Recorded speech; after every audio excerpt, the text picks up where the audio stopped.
کیا واقعی یہ دنیا کی سب سے خطرناک کتاب ہے؟ اس کتاب کے پڑھنے والوں کے ساتھ کیا ہوتا ہے؟ اور دنیا کے کئی ملکوں میں اس کتاب پر پابندی کیوں لگا دی گئی؟ کیا اس کتاب کو جنات نے یا کسی دوسری دنیا کی مخلوق نے لکھا ہے؟ اس کتاب میں کن قدیم علوم کو لکھا گیا ہے اور ایسے کس راز سے پردہ اٹھایا گیا ہے جس سے انسانیت بھی ناواقف ہے؟ آخر یہ کون سی کتاب ہے اور یہ اتنی پراسرار کیوں ہے؟ کتابیں پڑھنا عام طور پر ایک مفید اور فائدہ مند عمل ہے، کیونکہ کتابیں ہی وہ ذریعہ ہیں جو ہمیں علم اور معرفت پہنچاتی ہیں۔ اس کے علاوہ مسلسل کتابیں پڑھنا نہ صرف ہماری معلومات میں اضافہ کرتا ہے بلکہ ہمارے ذہن اور دماغ کو سکون پہنچانے کا ایک ذریعہ بھی بن جاتا ہے۔ لیکن کچھ کتابیں دکھنے میں جتنی سادہ اور آسان لگتی ہیں، دراصل وہ اتنی ہی پراسرار اور خطرناک ہوتی ہیں۔ انہی کتابوں میں ایک نام شمس المعارف کا ہے، جو جادوئی علم، علم نجوم، قبالہ علم اور علم طلسم کا ایک بیش قیمت خزانہ ہے۔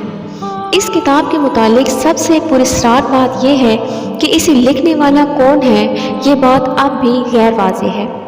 کئی علماء کا ماننا ہے کہ اس کتاب کو ایک انسان کی بجائے کئی مصنفین نے لکھا ہے اور اسے ایک لمبے وقت میں مکمل کیا گیا ہے، جبکہ اس کتاب کے اوراق اور نقشوں کو دیکھ کر کئی ماہرین اس بات پر یقین رکھتے ہیں کہ یہ کتاب کسی دوسری مخلوق یا جنات کی تخلیق ہو سکتی ہے۔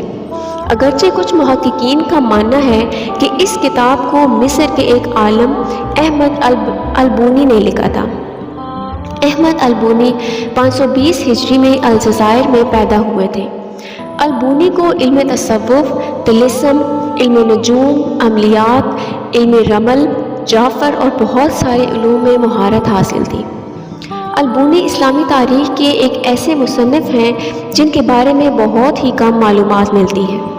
البونی کا دور مشہور صوفی بزرگ ابن عربی سے ملتا ہے۔ کچھ صوفیاء کا یہ بھی کہنا ہے کہ ان دونوں نے ایک ہی صوفی عالم دین سے علم حاصل کیا تھا۔ شمس المعارف کا معنی علم کا سورج ہے۔ اسی مناسبت سے اس کتاب میں تمام قدیم اور پراسرار علوم کو ایک جگہ جمع کر دیا گیا ہے۔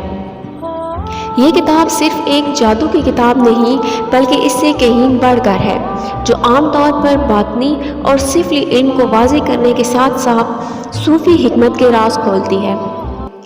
اس کتاب کے مقدمے اور ابتدائی ورقوں میں پڑھنے والوں کے لیے البونی نے کچھ وارننگز اور اہم ہدایات لکھی ہیں۔ اس کتاب میں موجود علم اور اس کی طاقت کو بیان کر دیا گیا ہے۔ البونی لکھتے ہیں کہ اس کتاب میں لوگوں کے لیے جادوئی طاقت موجود ہے جو اسے صحیح طرح سے استعمال کریں گے، لیکن ساتھ ہی مصنف آگاہ کرتا ہے کہ اس کتاب کا استعمال صرف اچھے کاموں کے لیے ہی کیا جائے، نہ کہ برائی اور حرام مقصد کے لیے۔ اس کے بعد کتاب کے مختلف حصوں کے بارے میں مختصر لکھا گیا ہے، جس میں علم نجوم، علم فلکیات، تعویذ، طلسم اور کچھ وظائف کے الگ الگ باب موجود ہیں۔ جیسے جیسے کتاب آگے بڑھتی ہے، پڑھنے والے کو مزید جادوئی علوم کے متعلق بتایا جاتا ہے، مثلا روحوں اور فرشتوں کو کیسے بلایا جائے اور فعال اور پیشن گوئیوں کے لیے اس کتاب کا کیسے استعمال کیا جائے۔ البونی نے جن علوم اور طلسماتی معلومات کو اس کتاب میں تحریر کیا ہے، یہ انہوں نے کہاں سے حاصل کیا تھا؟ اس کے متعلق انہوں نے ایک واقعہ لکھا ہے، جس کے مطابق البونی کو مصر کے اہرام کے اندر ایک تابوت ملا تھا، جس کے اندر کئی جادوئی اور قدیم علوم کی کتابیں موجود تھیں۔ وہ کتابیں کس نے لکھی تھیں اور وہ اہرام مصر کے اندر کیوں چھپا دی گئی تھیں، یہ کوئی نہیں جانتا، جبکہ بعض نے لکھا خود جن ان کے اندر آ کر اس کتاب کو لکھا کرتے تھے۔ اس کتاب میں یہ بتایا گیا ہے کہ عربی کے کئی الفاظ اور عادات ایسے ہیں جن میں جادوئی طاقت ہے۔ البونی اس علم کو علم الحروف کہتے ہیں، یعنی الفاظ سے جادوئی طاقت حاصل کرنا۔ اس کتاب میں وہ تمام چیزیں موجود ہیں جن کا تعلق جادو سے ہے، خواہ وہ کسی دشمن کو تباہ کرنا ہو یا پھر کسی کی محبت پانی ہو، کسی بیماری سے شفا یاب ہونا ہو یا پھر مال و دولت حاصل کرنا ہو۔ یہ تمام چیزیں اس کتاب میں باقاعدہ خاص طریقوں سے سکھائی گئی ہیں۔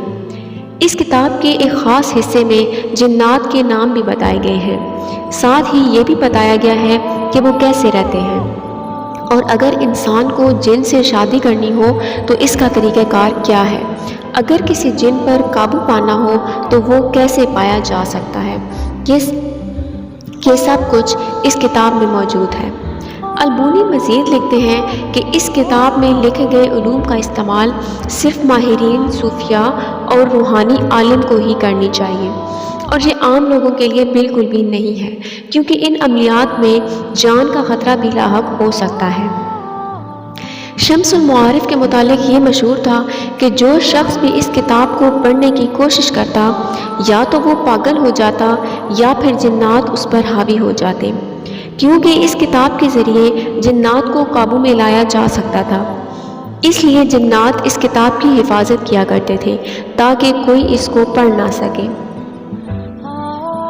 بعض لوگوں کا کہنا تھا کہ جب بھی وہ اس کتاب کو کھول کر پڑھنے کی کوشش کرتے ہیں تو ایک خوفناک ہیولہ ظاہر ہوتا ہے جسے دیکھ کر پڑھنے والا بے ہوش ہو جاتا ہے۔ یہی وجہ تھی کہ اس کتاب کی تصنیف کے 100 سالوں کے بعد تک یہ کتاب کسی نے بھی نہیں پڑھی تھی، کیونکہ اسے پڑھنے والا کسی نہ کسی آفت میں مبتلا ہو جاتا۔ کئی عرصے تک یہ کتاب صرف ایک نسخے پر لکھی رہی، جسے ہرن کے خون سے ایک کھال پر لکھا گیا تھا، لیکن البونی کی موت کے بعد یہ کتاب پراسرار طور پر کہیں غائب ہو گئی اور پھر یہ کسی کو نہ مل سکی۔ لیکن پھر 200 سالوں بعد ایک اور کتاب ملی جس میں دعویٰ کیا گیا تھا کہ یہ شمس المعارف کے اصل نسخے سے نقل کی گئی ہے۔ اس وقت یہ نسخہ محمد بن علی بن زاہد کے پاس تھا، جو اس دور کا ایک مالدار تاجر تھا۔ کہتے ہیں کہ عاملین نے اس کتاب کے کچھ حصے کو نکال دیا اور اس میں رد و بدل کر دی۔ دراصل انہوں نے اس کتاب کے ان حصوں کو نکالا تھا جسے پڑھنے سے جنات لوگوں پر حاوی ہو جایا کرتے تھے، اور پھر اس کتاب کے کئی نسخے بنا دیے گئے۔ لہٰذا آج بازار میں دستیاب شمس المعارف نامی اس کتاب میں بڑی حد تک تبدیلی آ چکی ہے، اور یہ وہ کتاب نہیں جو البونی نے لکھی تھی، لیکن اب بھی اس کتاب میں موجود طلسماتی اور کالے علوم کی وجہ سے کوئی عام شخص اس کتاب کو پوری طرح نہیں سمجھ سکتا تھا، اور اس کی کوشش کرنے والے پاگل پن، مرگی یا جنون کا شکار ہو جایا کرتے۔ یہی وجہ ہے کہ آج سعودی عرب اور دنیا کے کئی ملکوں اور علاقوں میں اس کتاب پر پابندی لگائی گئی ہے۔ بہت سارے علماء البونی اور اس کی اس تصنیف کو پوری طرح سے غیر اسلامی اور کفر قرار دیتے ہیں۔ اس کی ایک وجہ یہ ہے کہ شمس المعارف یہودی قبالہ جادو، مسیحی باطنی جادو اور سلیمانی جادو کے نقش اور عملیات ملتے ہیں۔ البونی کے اس علم کو کئی لوگوں نے حاصل کرنے کی کوشش کی اور اس کتاب میں موجود عملیات پر مہارت حاصل کی، لیکن ان تمام لوگوں کے ساتھ عجیب و غریب واقعات پیش آئے، جس کی ایک مثال الحسین الفلکی ہے۔ الفلکی مصر کا ایک مشہور میجیشین اور علم نجوم کا ماہر تھا۔ کہا جاتا ہے کہ الحسین الفلکی کے پاس شمس المعارف کا وہ گمشدہ حصہ تھا، اور اسی حصے کو پڑھ کر الفلکی جادو کرنے میں کمال رکھتا تھا۔ لیکن جب 2003 میں الفلکی کی اچانک موت ہوئی تو پوسٹ مارٹم کے بعد پتہ چلا کہ الفلکی کی باڈی کو بری طرح سے تکلیف دی گئی تھی اور اس کے جسم کے اندرونی حصے ٹوٹ پھوٹ گئے تھے۔ مانا جاتا ہے کہ اس کی موت کسی جن کے ہاتھوں سے ہوئی تھی، کیونکہ اگر کسی عملیات میں کامیابی نہ ملے تو جن اس انسان کو ہی مار ڈالتے ہیں، اور الفلکی کے ساتھ بھی یہی ہوا تھا۔ شمس المعارف میں موجود عملیات اور قبالہ جادو نہایت ہی خطرناک اور برا عمل ہے، جن سے بچنا اور دور رہنا ہی بہتر ہے۔ یہ کتاب شاید دنیا کی سب سے پراسرار کتاب ہے، جس میں موجود عملیات کا چھپا رہنا ہی انسانیت کے لیے بہتر ہے۔